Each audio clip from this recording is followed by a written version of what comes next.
So రైతన్నులకు మేము చెప్పేది ఒకటే, నకిలీ విత్తనాలు ప్రతి సంవత్సరం కూడా నకిలీ విత్తనాలు మనం ఎంత అధికారులు ఎన్ని జాగ్రత్తలు తీసుకున్నా కూడా, ఎంత పర్యవేక్షించినా కూడా ఆ నకిలీ విత్తనాల బారిన రైతులు పడుతూ ఉన్నారు. ముఖ్యంగా చెప్పాల్సి అంటే రైతన్నలు ఆశపడలో తప్పులేదు, కానీ ఆ ఆశే అత్యాశగా మారినప్పుడు ఈ నకిలీ విత్తనాల బెడదలో నకిలీ విత్తనాల బారిన రైతులు పడుతూ ఉన్నారు.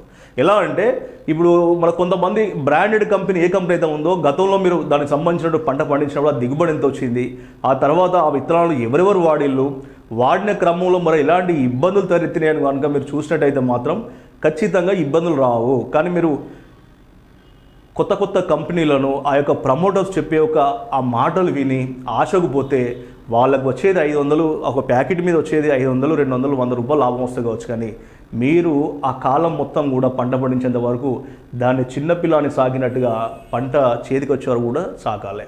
అది మధ్యలోనే ఏమవుతుంది, నకిలీ విత్తనాలు ఖచ్చితంగా కూడా అవి ఎదగవు, తర్వాత దానికి సంబంధించినటువంటి ఎటువంటి కాత కానీ పూత కానీ ఉండదు.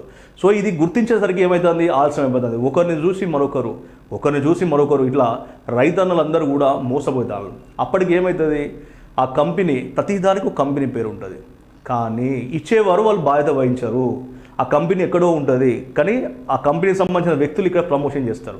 వాళ్ళకు వచ్చే కొంతపాటి కమిషన్ కోసం మరి ఈరోజు వాళ్ళు ఇలాంటివి చేస్తారు. ఎందుకంటే కంపెనీకి సంబంధించి కూడా వీళ్ళు నమ్ముతారు, ఏజెంట్లు అంతే తప్ప వీళ్ళు ఖచ్చితంగా ఇది మోసపూరిత కంపెనీ, ఇది పంట పండదని మాత్రం ఆ ఏజెంట్లో కూడా తెలిసి ఉండే పరిస్థితి లేదు. కాబట్టి మీరు గతంలో ఏదైతే పండించిందో, ఏదైతే దిగుబడి వచ్చిందో ఆ పంటలను వేస్తే కనుకనే మీరు ఖచ్చితంగా దిగుబడి వచ్చే అవకాశం ఉంటుంది.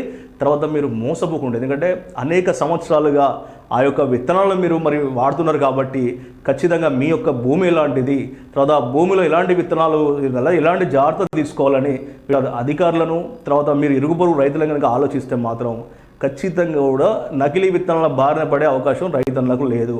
కానీ మీరు ఎవరో చెప్పిన మాటలు విని కనుక మరి కొత్త కంపెనీల విత్తనాలు కనుక తీసుకున్నట్టయితే మాత్రం ఖచ్చితంగా కూడా అది నకిలీ విత్తనం కాకపోవచ్చు. కానీ మోసపోయిన తర్వాత మాత్రం ఆ కాలాన్ని కానీ ఆ పెట్టిన పెట్టుబడిని కానీ ఏ కంపెనీ కూడా చెల్లించదు, కాలయాపన చేస్తుంది, అక్కడ ఇక్కడ అని చెప్తుంది, ఎవరో రావాలని చెప్తుంది తప్ప అటు పోలీసులు కానీ ఎవరు కానీ ఏం చేసే పరిస్థితి ఉండదు. కాబట్టి రైతన్నలు తస్మాత్ జాగ్రత్త.